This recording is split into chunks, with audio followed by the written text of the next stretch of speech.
Yo, what's up guys? So I recently posted a poll in the community and many of you wanted to know how I color grade my iPhone footages, and that's what we're going to look at today. The footages we will be using were all shot on the iPhone using FILMIC Pro's Log V2 picture profile, as this gives me more flexibility for color grading in post. Now I will be using Final Cut Pro X as this is my main editing software. So first I will quickly show you how I set up my timeline for color grading, and then we will move on to the main part, which is base correcting and creating the look of your video. And if you stick till the end, I will show you how you can create your own popular orange and teal look. There will be a timestamp below if you want to skip or go back to a particular part of the video.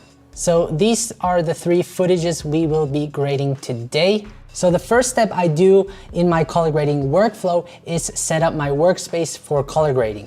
Now I have created my own workspace already where I have my viewer, video scopes, inspector, timeline, and effects. Now this is my personal preference, but you can of course create your own. So once you have your color grading workspace set up, you can save it, or if you made any changes, you can update it by selecting Window, Workspace, Update Workspace, or Save Workspace As.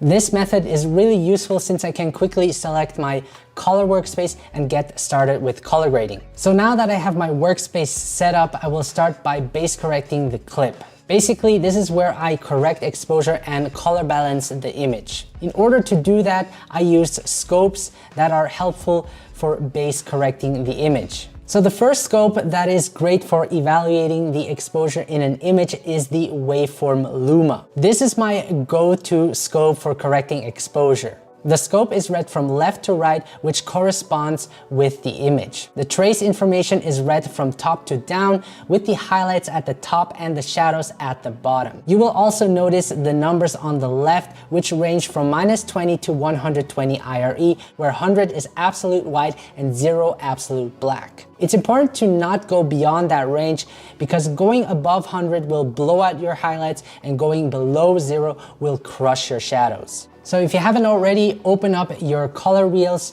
where we will start our base correction. With these wheels, you can adjust brightness, saturation, and separately control everything with the master wheel. With these wheels, I can adjust the highlights, midtones, and shadows. The highlights affect the brightest part of the image, the shadows, the darkest part of the image, and the midtones, everything in between. I start by correcting the shadows, then the highlights, and last the midtones. So I can now bring down the shadows a little bit until it touches the 0. And the highlights are already good. And the midtones, just gonna drag it down a little to create contrast. That already looks pretty good. As for the exposure of the skin tones, what I like to do is create a mask to isolate it. This way I can see in the waveform how well the skin tones are exposed. Usually I want the exposure of the skin to sit between 50 and 70 IRE. So I'm gonna add a mask, drag it over, and then I'm gonna just create a mask around his face, like that. Make sure to just get the skin, and as you can see, it's between 50 and 70 IRE, and that's good. And for the last step, I will increase the saturation. So next we will color correct white balance issues. You want to make your whites look white and your blacks look black. For this, I like to use the RGB parade. So when an image is balanced, the red, green, and blue traits align with each other in the highlights and shadows. If an image is unbalanced, the red, blue, and green channel will appear offset, causing a strong color to be dominant. So the first thing I do is I try to find out which color dominates the image and subtract that color. Now here's the big tip. Most of the color balance issues can be corrected with the highlights control. So the image already looks well balanced, but I feel it's a bit too warm. When I shot this video, it was quite cold outside and cloudy, so I'm gonna drag the highlights into the blues, making it cooler. If you're starting out, correcting white balance issues can be really challenging, so what you can do is to auto-correct your white balance. It does a decent job, but in most cases, you will need to make further adjustments. You can also use a white balance picker if you have a white reference in your image to get more accurate results. So next we're going to look at the vector scope. So the vector scope is like a color wheel and is helpful for analyzing the color in your image. You have your primary and secondary colors shown. The center represents white, and the more you move away from the center, the more saturated the color will get in the image. The boxes represent 100% of the color, and you want to make sure that you don't go beyond that, otherwise the image will look oversaturated and make the subject appear unhealthy. Using the vector scope is a great way to create continuity in your shot, but also great for especially getting nice looking skin tones. The white line serves as a guide for correcting skin tones, and most of the ideal skin follow along that line. A great way to adjust your skin tones if they're off is to create a color mask around your subject's skin, and additionally use a shape mask to really just affect the skin tones and not anything else. So the skin tones actually look really good on him already, but just to demonstrate it, I will add a color mask like this, and then add a shape mask around his face so that it will only affect that area. And then usually if it's too green, I can take the midtones and move it a little bit away from green, subtracting it. Usually with smartphone footages, you don't have a lot of color grading option. Usually you just tweak a little bit to get your desired look. If you have a hard time seeing it, you can also draw a mask around the subject's skin to really see what's going on the vector scope. Now that I base corrected the clip, I will do the same process for the other clips, adjusting each individually again. You don't want to add the same base correction to the other clips because not every clip is exposed the same way. So for this clip, I will again use the waveform Luma, and I will open up the color wheel and I will start with the shadows, dragging it until it touches 0 and the highlights touching 100. I will add contrast to it, and this already looks really good. Color balance the clip using the RGB parade. Let's see what happens if I add auto white balance, and it makes it super warm. And if I choose manual white balance with the picker, so as you can see with the picker, you get accurate white balance if you have any white reference in your clip. So this actually looks really good. I'm just gonna increase the saturation, boom. So I now wanna check if the skin of my subject is well exposed. I'm gonna drag a mask onto the clip and draw it around her skin.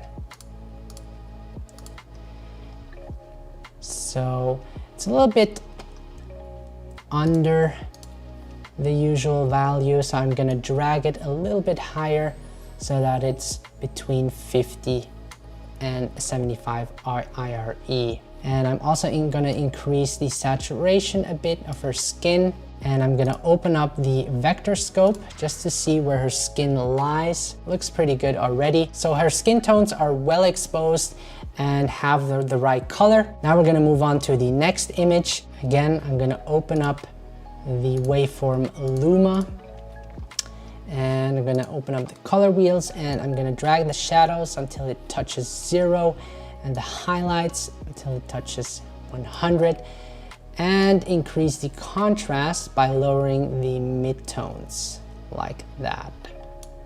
And I'm gonna open up the RGB parade. The white balance on this image looks actually pretty good. So I'm gonna leave it that way. So now that we have made our base correction to all of the clips, we can create a look. Now you could use those clips as a finished product, but since I like to take it further, I want to give the clips a cinematic look. So for the first clip, I will be using my own creative LUT that I have made, which will make the image pop more and give it a nice moody look. So to do that, I will first create an adjustment layer and drag the custom LUT into that layer. And I'll click on the layer and select my LUT, which is the cold steel LUT. I'm gonna open that up. And there you have it. It's a bit too strong for my taste, so I will dial it back down a little bit, about 85%. And that already looks pretty awesome. Must be a very cold winter. By the way, the adjustment layer is free to download if you don't have it yet. The link will be in the video description below. And what an adjustment layer does is that it applies the creative look to all of the clips that are below that adjustment layer. If you're interested in the LUTs I use, I have them available for purchase on my store, which also helps support this channel. If you don't have a creative LUT or don't feel like spending money, don't worry, I will show you how you easily can create your own orange and teal look. So we're gonna do that with our second clip. So to do so, add a new color wheel to the adjustment layer and push the shadows into the teals and the midtones into the oranges. Again, you want to adjust the intensity by dragging back the mix tool. And what I also want to do to make it pop more is add contrast by dragging down the midtones even more. So what I want to do is make her skin tones pop a little bit more. So I'm going to add another color wheel and select the color mask and just select her skin. That. Then what I can do is increase the saturation and also push it a little bit into the orange area. Not too much, otherwise she will look unhealthy. So this already looks really good. I'm gonna use the vector scope just to check if her skin tones are on that skin tone line. And yes, it is. Everything looks really well. And here is the difference. Before, after. You see how the image pops more? And same goes for this shot. As you can see, there is a difference. Now, before exporting the project when working with smartphone footage, I like to add a little bit of denoiser and sharpness. This overall cleans up the image a little bit. So for that, I will use another adjustment layer to layer it over all clips. So I'm gonna drag the noise reduction into that adjustment layer. And here I can add the amount of noise reduction. We'll keep it low, and sharpness low as well. And I will export the project that way. So hopefully you got a basic understanding of the workflow and the thought process behind color correcting and color grading so that you can make your iPhone footage look the best. Keep in mind that it takes practice. In time, you will soon realize that color correcting and color grading can be really fun. So if you have any questions, feel free to write them in the comment section below. Follow me on Instagram @BennettGrazer. And if you're new to this channel, subscribe so that I can keep creating awesome tutorials for you guys. If you want to learn more about color grading, here are 2 similar videos that will help you get the look you want. Thank you so much for watching, and I will see you the next time.